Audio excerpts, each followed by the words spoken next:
සුබම සුබ දවසක් ප්‍රාර්ථනා කරනවා ආදරණීය ඔයාලා හැමෝටම.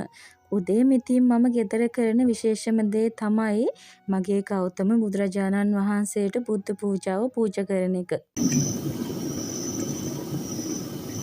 උණු පෑන් සිසිල් පෑන් එක්ක මා විසින් පිළියෙල කරන්නා වූ මේ ප්‍රණීත ආහාර මාගේ ලෞතුරා ගෞතම බුදුරජාණන් වහන්සේට සදහැ සිතින් යුතුව පූජා කරමි. පූජාම වේවා කියලා ඉතින් ගාථා ටික කියලා වන්දනාමාන කරාම උදේම හිතට දැනෙන්නේ අමුතුම සතුටක්.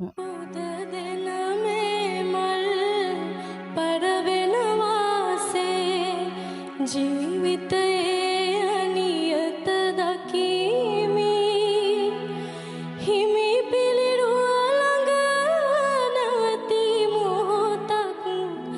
බුදුබණ පදයක සිත නිවමි බුදුබණ පදයක සිත නිවමි. කලින් දවසේ රෑ අපිට හොඳටම වැස්සා. පිණි නිසා ඔන්න මල්ගස්වල අතු එහෙම තාමත් බිමට බර වෙලා. මේ උදේ 7ට විතර බබාල ඉස්කෝලේ ගියාට පස්සේ තමයි මම මිදුලට ආවේ. ඉර බලන්නකෝ හරියට මේ ගස් අතරට ඇවිල්ලා වගේ පුදුම තරම් අවසරයි උදේ මුණත්.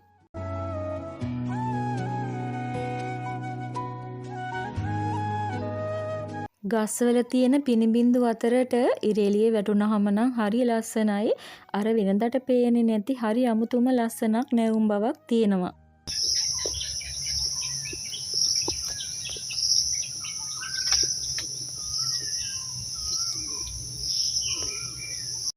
මෙන්න මේ රුක්කත්තන පේලියට හොඳට උස යන්න දීලා තිබුණේ මම ලස්සනට කප්පාදු කරගන්න. රෑ වැස්සෙන් පස්සේ ඉතින් ඔන්න හොඳටම බිමට පාත් වෙලා. ආයි ඉතින් අර කලින් තිබුණ තත්ත්වයටම ගන්න පොඩ්ඩක් අමාරුයි. අරලිය මල් එහෙම පිපෙන්න පටන් ගත්ත දවසේ ඉඳන් මේ වෙනකන් තාමත් මල් නැති වෙලා නැහැ. දැන් මේකෙත් හැමදාම මල් තියෙනවා. මෙතන මම කලින් අටපෙතිය හිටවලානේ තිබුණේ. ඒ වගේ ඉතින් ඔන්න ඇට වැටිලා හොඳට පැලවිලා තියෙන වැස්සත් එක්ක ලොකු වුණාම ඉතින් ආයෙමත් මෙතන ලස්සන මල් ටිකක් බලා ගන්න පුළුවන්. ගෙදර වැඩ ඔක්කොම ඉවර වෙලා වොෂ් දාලා මේ උදේට කෑම කන්න තමයි හදන්නේ. අද මට තියෙනවා මිදුලේ පොඩි පොඩි වැඩ ටිකක් කරන්න. ආලු කෙසෙල් බැදලා ඒකෙන් සම්බෝලයක් හදලා තුම කරවිල බැදුමක් හදලා පෝංචි යලයි කිරට හදලා හාල් මැස්සු තෙල් දාලා තමයි අද තියෙන්නේ උදේට කන්න. ආලු කෙසෙල් බැදලා තක්කාලි දෙහි බීලුණු ඔය දේවල් දාලා මේ සම්බෝල හැදුවාම ගොඩාක් රසයි. මේ බබාලා දෙන්නත් ගොඩාක් ආස වුණා. මම පළවෙනි පාරට තමයි මේ විදියට හැදුවේ. ගෙදර එදිනෙදා වැඩවලට අමතරව විශේෂයෙන් මම මොනවා හරි දෙයක් කරනවා නම් දවල්ටත් එක්කම තමයි කැම ලෑස්ති කරන්නේ. එතකොට මට ඉතින් ගොඩාක් ලේසි. මිදුලට හොඳට අවුව වැටුණාට පස්සේ ඩුබයි රෝස පිපිලා තියෙන ලස්සන බලන්නකෝ. දැන් ඉතින් අර වෙන මල් වලට වැඩිය මම මේවට තමයි මේ දවස්වල ගොඩාක් මාස.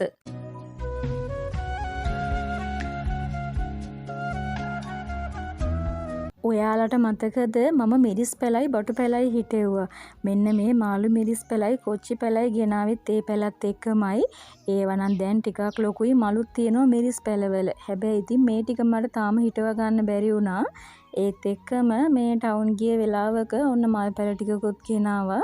මෙන්න මේ බේබි රෝස වර්ගයට මං ගොඩාක් ආසයි. ඉස්සර මගේ ළඟ ගොඩාක් තිබිලා නැති වෙලාම ගියා. ඊට පස්සේ ඔන්න ඔය මේ වින්කා පැල ටිකක් ගත්තා මගේ ළඟ නැති පාට වර්ග 3කින්. පැල ටික හිටවන්න කලින් කොණ්ඩේ තෙල් ටිකක් ගාලා ඉන්න ඕන.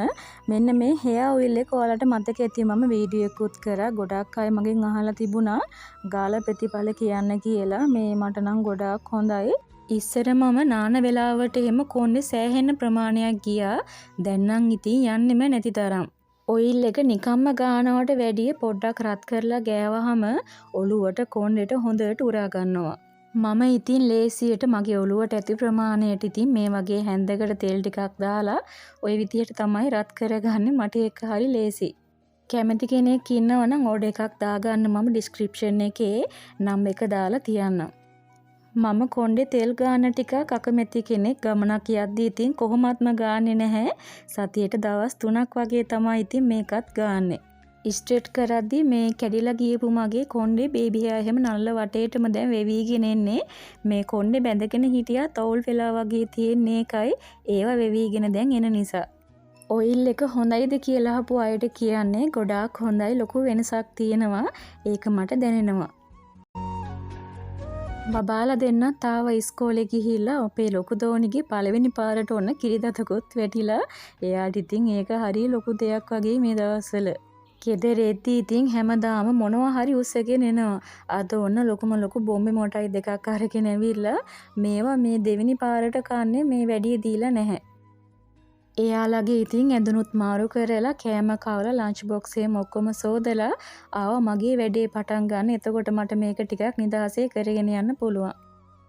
මාළු මිරිස් පැල ටිකයි කොච්චි පැල ටිකයි ඉතුරුනෙත් බෑග් එදා මදි වුණ නිසා ආයෙමත් ඉතින් ඔන්න බෑග් ටිකක් එකතු කරගත්තා. මේ වගේ හොඳට වතුර යන්න සිදුරු කරලා ගානකට නවලා තියා ගන්න ඕන පස් ටික කපා ගන්න කලින් මේ විදියට හදලා තියාගත්තාම පස් ටික කපාගෙන ආව ගමන් මේ පැල ටික හිටව ගන්න පුළුවන් පස් ටික දාගෙන.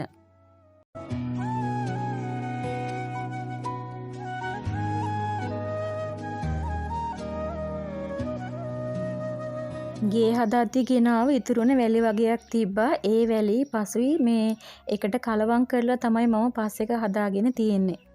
ඔක්කොටම වැඩිය ටිකක් අමාරුම දේ තමයි පස් කපලා විල්බැරෝ එකෙන් අරගෙන එන එක. උදැල්ලි මිටත් ලී මිටක් නෙමෙයි මේ යකඩ එකක් තියෙන්නේ. ඒක නිසා ඒකත් ටිකක් බර වැඩි. අද ඉතින් මගේ උදව්වට ඔන්න අක්කයි නංගි ඉන්නවා.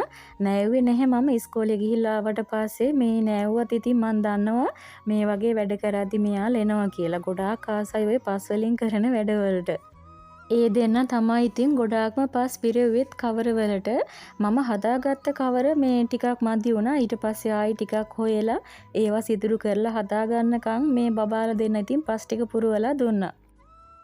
ගෙදර ඉතින් වැඩක් නැති වෙලාවක බබාලවත් එකතු කරගෙන මේ වගේ දෙයක් කරලා බලන්නකෝ. මම නම් ගොඩාක් ආසයි මල් හිටවන්නයි එළවලු හිටවන්නයි. එළවලු නම් ඉතින් මම ගොඩාක් මේ ඒවට මුල් තැනක් දෙන්නේ නැති රිලව් නිසා. රිලව්ගේ ප්‍රශ්න තිබ්බේ නැත්තම් ඉතින් මං හොඳ වගාවක් දානවා.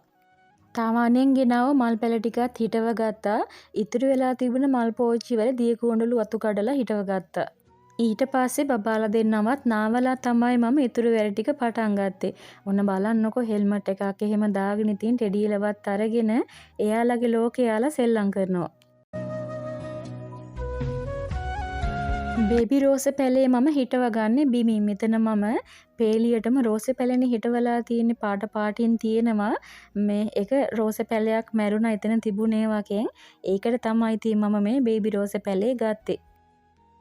මල් පැලේ තියෙන පස් ප්‍රමාණය හොඳටම යට වෙන ලොකු වලක් කපලා පස් ටික පුරවලා හිටව ගත්තාම ආයෙ ඉතින් මුල් මේ බුරුල් වෙන්නේ නැහැ.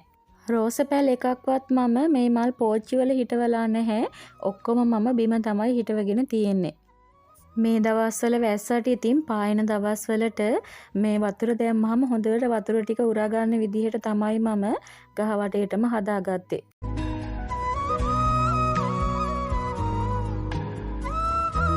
අවුරුදු වලට මිදුළුදුළු ගාලා සුද්ධ කරගත්තට පස්සේ ඔන්න අද තමයි මම මිදුලේ වැඩක් කරන්නේ. මේ මැද කොටසේ මිදුලේ කලාඳුරු එහෙම තියෙන නිසා වැස්සක් තියෙනවනේ මේ දවස්වල. ඉක්මනින් ඉතින් ඒවා වැවෙනවා. ටික හැමදාම වැඩ කරන්න කැමති කෙනෙක් නෙමෙයි මම. දැන් මිදුලේ වැඩ කරනවා කියලා හිතන්නකෝ. එතකොට මිදුලේ වැඩ කරන්න ආවට පස්සේ අද මල් පැල ටික හිටවනවා, හෙට උදුරු ගාලා සුද්ධ කරගන්නවා. එහෙම කැමති නැහැ මම. ඒ කියන්නේ වැඩක් කරන්න පටන් ගත්තට පස්සේ මිදුලේ වැඩ නම් ඒව එක දවසින්ම කොහොම හරි ඉවර කරගන්න තමයි උත්සාහ කරන්නේ. මේ හැමදාම ඉතින් අර එකම දේ කරන්න මම කැමති නැහැ. ඒක ඉතින් තමන්ට පහසු විදිහට කරගන්න පුළුවන් නේද? මේ එකම වැඩේ ඉතින් එක දවසින් වුණත් මේ සතියකින් වුණත් කරන්න ඉතින් තමන්ට පහසු විදිහට තමයි කරන්න ඕන. මේ රැක් එකේ තියෙන වින්කා පැල ටිකත් එළියට අරගෙන එක පේලියකට තියාගන්නවා කියලා හිතාගෙන තමයි මම අර වින්කා පැල ටික හිටෙව්වේ. මේ දවස්වල වැස්ස තියෙනවනේ වින්කා වලට වැස්ස එච්චරම මේ හරියන්නේ නැති නිසා මම ඒ ටිකත් ගෙනලා රැක් එකේම තියාගත්තා. කොච්චර වැස්සත් ඉතින් වැරන්ඩ එකේ තියෙන පැලවලට හිරිකඩ විතරයි එන්නේ. ඒක නිසා ඉතින් මේ දවස් දෙකෙන් දෙකට මම මේ වැරන්ඩ එකේ තියෙන මල් පැල ඔක්කොටම වතුර දානවා. මිදුලේ මෙන්න මේ පැත්තේ කොටසට උදේ 10 ඉඳන් හවස් වෙනකම්ම වගේ යවුව තියෙනවා. ඒක නිසා මේ කොට තුන තියලා ඒවා උඩින් මම ඩුබයි රෝස මේ මල් පෝච්චි තුනක් තියා ගන්නවා. හවස් වෙනකම් එතකොට ඒ වගේ මල් ටික තියා ගන්න පුළුවන්. අනිත් එක තමයි අපේ ගෙදරට ඇතුල් වෙද්දී ඉස්සෙල්ලාම පේන්නේ මෙන්න මේ කොටස. එතකොට ඉතින් ලස්සනට මල් පිපිලා තියෙද්දී තවත් ලස්සනයිනේ. මෙතන හිස් වෙලා වගේනේ තිබුණේ. මල් පැල ටික තියාගත්තට පස්සේ දැන් ඉතින් ඔන්න ඒකත් නැති වුණා. රෝස ගස්වල හොඳට මල් ගන්න නම් ඉතින් ලෝභ නැතුව හොඳට කප්පාදු කරන්න ඕන. පහුගිය දවස්වල වීඩියෝස් වලින් ඔයාලා දකින්න ඇති මේ වගේ පොකුරු කොච්චර ලස්සනට මල් පිපිලා තිබුණාද කියලා. මල් පොහොට්ටු තිබුණේ ඒවා එහෙම්මම තියලා මේ පාර වෙලා තිබුණ අතු ටික ඔක්කොම කප්පාදු කරා. මෙන්න මෙතනත් රුක්කත්තනවල මල් පිපෙනවා ටිකක් හොරයි. මේ අඹ ගහ නිසා රුක්කත්තනවලට හොඳට අවුව තියෙන්න ඕනි මල් පිපෙන්න. මෙතන හොඳට අවුව තියෙන නිසා ඔන්න හැමදාම ඉතින් ලස්සනට මේ වගේ මල් තියෙනවා. මේ වගේත් ඉතින් අතු බිමටම බර වෙලා තිබුණ නිසා මුලින්ම කප්පාදු කරලා දැම්මා. මල් පැල ටිකයි එළවලු පැල ටිකයි ඔක්කොම හිටවලා මිදුලි අද මම දවසේ කරන්න හිතන් හිටියේ. ඉතින් වැඩ ටික ඔක්කොම කරගන්න පුළුවන් වුණා. හැබැයි ඉතින් ගොඩාක් හවස් වුණා. මිදුල අතු ගන්න කලින් වැරන්ඩ එකත් අතු ගාගත්තා. ඔන්න ඉතින් මම හිටවගත්ත කොච්චි පැල ටිකයි මේ මාළු මිරිස් පැල ටිකයි. ඔක්කොම වැඩ ටික ඉවරුණාට පස්සේ ලස්සන බලන්න නම් ඉතින් මිදුල ඔක්කොම අතු ගා ගන්න ඕන. මම මේ මගේ වීඩියෝස් වලින් නිතරම කියන දෙයක් තමයි මේ ගේ ඇතුලේ වැඩ කරත් මිදුලේ වැඩ කරත් අර වැඩ සාමාන්‍යයෙන් ඉවර වෙලා අපි අතු ගන්න කොටසට එන්නේ. අන්න ඒ ටිකට මම හරි ආසයි. ඒ වෙලාවට මට හිතට හරි සැහැල්ලුවක් දැනෙනවා. ගේ ඇතුලේ වුණත් මිදුලේ වුණත් ඩීප් ක්ලීන් එකකට යන්න ඕනේ නම් අපිට තේරෙනවා ඉතින් අපේ ගෙදර මම ඉතින් මහසි බලන්නේ නැතුව මෙන්න මේ වගේ ඉතින් එහෙම දවස්වලට දවසම වැඩ කරනවා. දැන් ගොඩක් දවස් ඉඳන් හිත හිටියේ මිදුලේ වැඩ ටික කරගන්න. වැස්ස නිසා තමයි ඉතින් ටිකක් කල් ගියේ. දවසින් දවස ගේ ඇතුලයි මිදුලයි ඉතින් පොඩි වෙනස්කම් වලින් හරි වෙනසක් කරන්න මම ගොඩාක් ආසයි. බබාලගේ වැඩ අනිත් හැම වැඩක්ම මට සතුටින් කරන්න පුළුවන්. ලොකුම සැනසීම තමයි මගේ ගෙදරයි මිදුලයි මේ ලස්සනට පිරිසිදුවට තියෙන එක.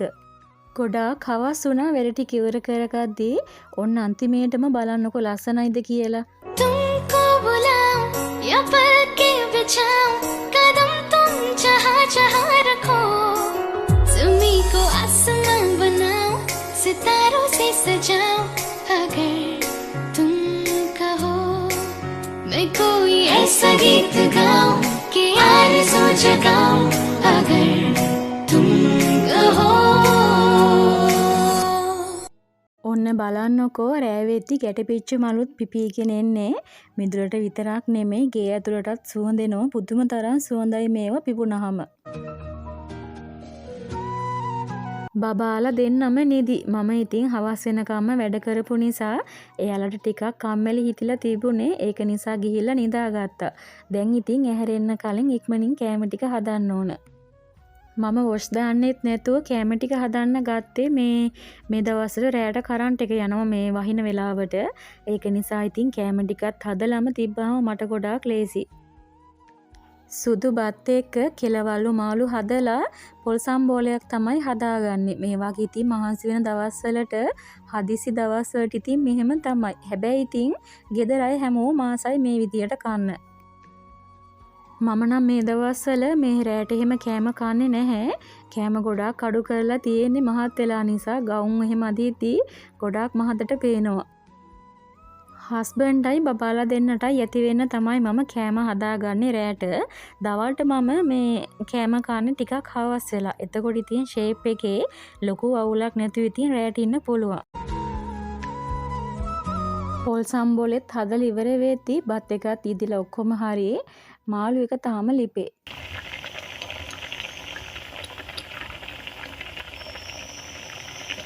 3-5 බෝතල් ටිකත් පිහදාලා කුස්සියේ පැන්ට්‍රි එහෙම ඔක්කොම පිහදාලා සිංක් එකත් මම සේදුවා. මේ අතු ගාලා එහෙම තමයි මේ මමත් නාගන්න යන්නේ. ලොකුවට එහෙම අස් කරන දෙයක් නැහැ. හවස මම කෑම කෑවට පස්සේ කුස්සිය ඔක්කොම අස් කරලා තමයි මේ ආපහු මිදුලේ වැඩ කරන්න ගියේ. මගෙත් එක්ක අලුතින් එකතු වෙන කෙනෙක් නම් අපේ වීඩියෝස් බලන්න ආසයි නම් ඔයාලට ගන්න මොකක්ම හරි ප්‍රයෝජනයක් තියෙනවා නම් channel එකත් subscribe කරන්න කියලා ආදරයෙන් මතක් කරනවා. මට හරිම ආදරයෙන් මගේ වීඩියෝස් බලන හැමදාම කමෙන්ට්ස් කරන ඉතින් යාළුවෝ ගොඩාක් ඉන්නවා. හැමෝටම ගොඩාක් ආදරෙයි, ගොඩාක් ස්තුතියි.